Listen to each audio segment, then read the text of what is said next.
I'm Laura Carletti. I'm a research fellow at the University of Nottingham, and presenting you ArtMaps. As Marco said, ArtMaps is a collaboration between the University of Nottingham Horizon, which is the Digital Economy Research Institute there, the University of Exeter, the Center for Intermediate there, and three departments at Tate, which are Tate Learning, Tate Online, which is now called Tate Digital Transformation, and Tate Research. This project started in 2012, and the aim of the project were to map, as you can see from this is the landing page of the platform, is to put the Tate collection on the map. So Tate has a collection of 70,000 artworks. All of them had been digitized years ago, and when they went through this digitization project, they realized that about 1/3 of the collection, 23,000 artworks, had been indexed with place names. Indexed means place names like it could be the place represented in the artwork, so it could be in the title, I don't know, Oxford, Exeter College. Or it could be a place mentioned in the catalog entry of the artwork. And it's not just about landscapes, because there are a lot of abstract works as well, which have place names. So they thought, why don't we try to put these place names onto a map? And with the idea, so the strategy was to offer new ways for the public to access their collection, to view their collection. And so we started to work on that. But it wasn't just about putting these artworks on a map. Probably it's not readable, but the URL is artmaps.tate.org.uk, but if you Google ArtMaps and Tate, you will find it. So it wasn't just about that, because a lot of place names are about, let's say that we search for Paris. So in the platform you can search for places or for artworks, keywords, and so on.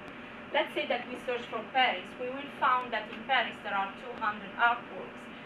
And because of the constraints of the technology, of course, the technology relates the artwork to Paris, and the technology, of course, doesn't know what is represented in the artworks. And in the artworks, we have different landscapes, different landmarks of Paris. So we could have Notre Dame de Paris, we could have the Tour Eiffel, we could have, I don't know, the Champs-Élysées or whatever. So this is a crowdsourcing platform. Are you familiar with the term crowdsourcing? So the public can actually implement the geographic information of the artworks. You can log into the platform, search for a city you know. Let's say I'm from Ancona in Italy. You search for Ancona, and I will find that Turner was there, and he created about 30 sketches of the city, which are all placed in central Ancona, because Google Maps would do that. But then I can tell, okay, oh, this is the Roman Arch, this is this square, this is that, and I can implement the geographic information with this crowdsourcing platform. But how did we get here? This platform was publicly released last February, so in February 2014, after 2 years of working on it, developing it, thinking a lot about it. We organized in the past 2 years several public engagement events. So the development of the platform itself was an iterative process, directly involving the end users, Tate audience, in several ways. So we wanted, with this project, we wanted first to understand not just how to develop a platform, because that was quite clear since the beginning, but how people do relate art and place, and we wanted to explore that. So we organized many events, some of them involving adults with an interest in technology, families with children, elderly, and we organized this event in several spaces, and sometimes blending indoor inside the Tate, and then taking the people outside, Some of the events were organized online, other were the top picture where the workspaces was inside the Tate gallery. We put Tate Britain, they have 4 galleries. So this was Tate Britain, and we put 2 workstations with art maps in connection with an exhibition which was looking at the view. So looking at the view was an exhibition about how landscape changed over time, and we put the workstation showing art maps there. And now we'll present some of these public engagement events and then some reflection that we got out of them.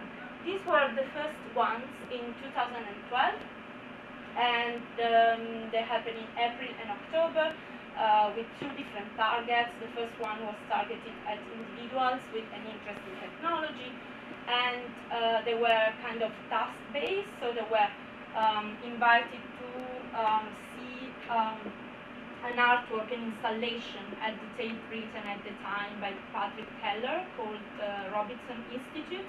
And on the inspiration of that, they were asked to go outside, and they would receive tasks on their mobile to record sounds, to draw, and to connect kind of artworks from the Tate collection to plays. So you can see this is an artwork from the Tate collection about I think it's Clapham Station in London, and people went there and took a picture.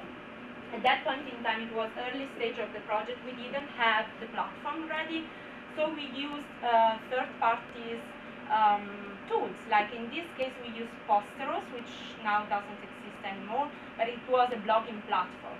And in 2 days, the people posted over 200 objects, among them like 90 photographs, audio files, and video. In the second public engagement event, families with children were involved, and again they were asked to wander around Tate Britain, and they were given tasks. In this case, we used really analog tasks. They had a paper map. They would receive again text on the mobile, but the tasks were set on the map that they received, and they had a final destination which was inspired by a work from the Tate collection around Tate Britain, and they had to look for it. And so these are some of the participant feedback from these 2 events, and I don't know, I can read one of those and the last one. So in fact, it was a piece of work that influenced me and completely changed the way I was experiencing the city. Or the first one, I was thinking that it's kind of shame that you need a workshop like this to trigger something to make you actually go out there and explore and look at things afresh. So the feedback was about that the people kind of engage with the space around Tate Britain in novel ways. So this relation that we kind of trigger between art and place also trigger in them a new way of looking around, of moving in the city. And please consider that these people, most of them are people who live in London, are people who know Tate Britain already and know the area well. So it was really not tourist target, was the audience of Tate. Then this is a more recent event organized in June this year. It was an interactive outdoor trail. We used a different platform, but the concept behind was still within the Art Maps project. We use another platform developed in Horizon, which is called Wander Anywhere, which is a locative locative media platform. And we created a trail, and this was in my hometown in Italy. We created a trail connecting the Turner sketches that I was mentioning before with the places that are represented in there. And we took people in a guided tour, and we provided them tablets, so they would have information by an expert guide telling them how was the city at the time of Turner, and then they would be in place, in the exact place where Turner was 200 years before doing his sketches. And these again are some of the participant feedback. And like the second one saying, it was fascinating to see the city through the eyes of an artist surely it made me want to go back to the Tate and to see Turner's sketches. And I'm reading this because I think that it's quite interesting, the relationship between these digital collections, so new uses of the digital collection, to kind of push the people to go back to this, to see the real work. So yesterday Uwe Bruckner said museums are real sex, and I really do agree that the real artwork provide us a different experience from the digital collection, a completely different experience.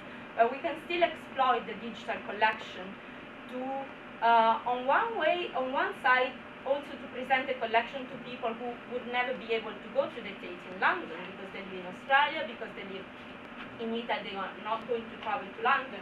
On the other side, the digital collection can also entice people to go and visit the Tate, as one of the participants highlighted. And then the last one, we also organized online activities, just purely based online, how to see again how to explore the use of art maps with the online audience. And we had over 30 participants in spreading 3 different studies, and they would come from different countries in the world, like New Zealand, Australia, the US, France, Italy. And again, it was task-based, so people would receive tasks related to the to art maps, the Tate collection. This was an iteration. It was done last year and this year, and this is an old iteration of the platform. So, and these are, they're not readable, but these are the comments on this specific artwork. For instance, in this artwork, what we asked, this is a generic view, a generic landscape of a motorway, and this is in the intention of the artist to depict very generic landscape. It could be everywhere. And so what we asked in this case to the public was, does this landscape remind you of anything? Have you been in this place? And we got really different responses, and the challenge here was, how do we engage a public? We don't know who they are, we don't know where they come from, and they were coming from different countries. How do we cannot ask them, can you place the Tour Eiffel? Of course we could, the Tour Eiffel you can do, but how do we know how to address them? So we had to find strategy to engage public who were a public who was coming from different areas, and we didn't know anything about the background. And so, for instance, the response to this specific task was quite surprising and very interesting for us, because that artwork kind of pushed it. Someone remembered driving in France on a family camping holiday, someone else a trip with friends to the Rockies in Canada, or the Queen Elizabeth II Bridge in London. These are just a few, because we had people like remembering, of course, each one would remember his own country. At the end of these online studies, we also were able to do an online survey, and this is some of the of people feedback. So participating in these online events facilitated new ways of engaging with location artwork. So 85% of them increased their understanding of a particular artist's work, 71%, facilitating new ways of thinking about artworks, 85%, facilitating new ways of exploring the Tate collection, 95%, enabled them to interpret artworks in new ways, 71%, and enabled them to learn something new, 95%. So the results were quite promising in terms of using online platform for engagement. And this is the view from the organization. Of course, I come from the University of Nottingham, so I have more kind of the academic and research point of view. But as we say, it was a highly collaborative project. We would meet regularly once a month and have a lot of interaction among the research team and the wider team. And this is some of the observation of John Stack, who is the head of digital transformation at Tate, and you can find it on a blog. So on Twitter, I posted with the hashtag Node and some of the blog posts about the project, which I think might be interesting for you and which are related to this presentation. So if you search for the hashtag and my name, you will find them. So the participating and working on this project for 2 years was a kind of learning process for all of us. and it impacted, what John Stack said in this blog post, is it impacted in the way that Tate perceived the relation with the audience. At the same time, it wasn't just art maps, it was other projects that they are implementing. But I think what is central is that what he said, the art maps project and its research question has coincided with a wider transition at Tate from audience interaction in marginal activity to one that is informing much of our thinking about the future of the organization. So how audience engagement is becoming a central issue for museum, and using digital tools is becoming a central issue. And I totally agree with Susan Kinderberg that there must be a reason to use them, and the reason comes before the technology.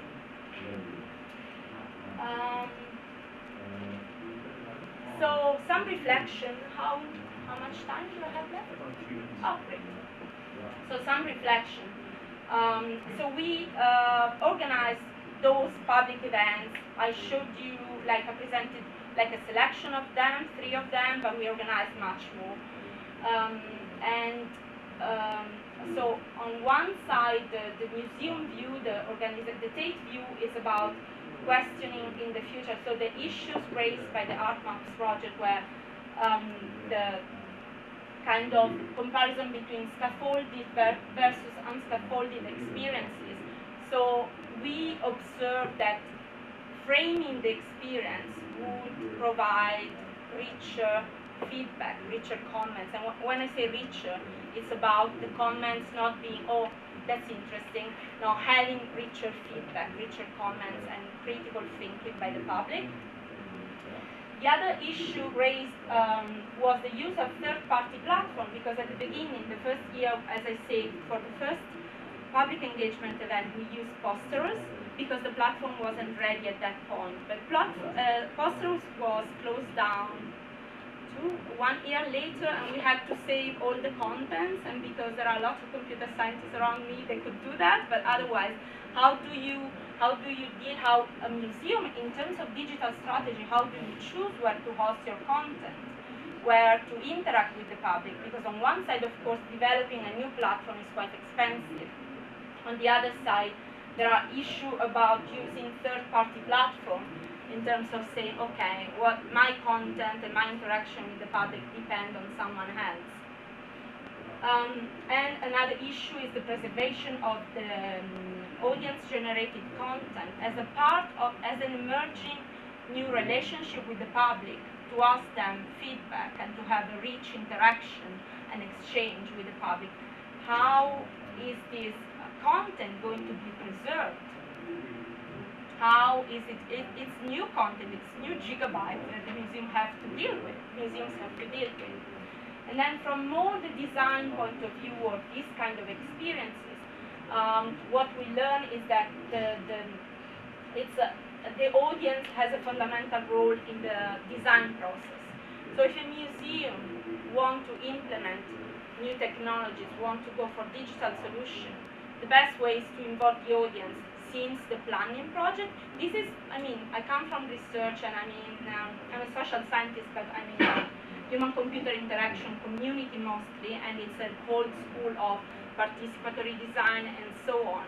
But definitely it's something that should be done, that to involve the public, the end user, the museum's audience, since the planning of these tools. And then another lesson learned is that this platform was developed to crowdsource geographical information, as well as to create new ways for the public to see the collection, to view the collection, to explore the collection. But what we notice, and I think that's very impacting on museum, is how you can then flexibly use a tool to design engagement experience. So we use the tools in so many ways. We used it online, we use it to create experience, to take the museum out of its wall, to ask the people to wander around the Tate. So we use really the tool and the concept in many ways. And last but not definitely least, this project originated because Tate observed that in the metadata they had a huge amount of artworks with these metadata on place. And so the development of the application started from that. So it's about the reuse of the information that we have to develop new application, but also started from metadata to offer novel ways for the public to view the collection, to present the collection. So these are the questions that we emerged, that are open questions that I asked. So, and they are behind the design of this, not just the platform, but the experience of for the people, the engagement events. So how can we reimagine our digital collection? How can we use the digital collection? How can we explore new forms of visitors learning, which can be just web-based, for instance? And how can we take the museum out of its walls and exploiting new media and technologies in a meaningful way to enhance public engagement? Yeah, it's over? Okay. Actually, Sorry, just the last, yeah. really last reflection, that we talk a lot about experience, but I wonder what we mean for experience, because sometimes I think that we have a different view on experience, about saying that sometimes in the HCI community, experience is just interacting with the technology, forgetting what's behind the technology, forgetting the content. So I wonder if we should first reflect, and it's a very academic perspective, on what do we mean with the terms that we use, what do we mean with experience, and I found this Dewey definition very, very useful. Thanks a lot.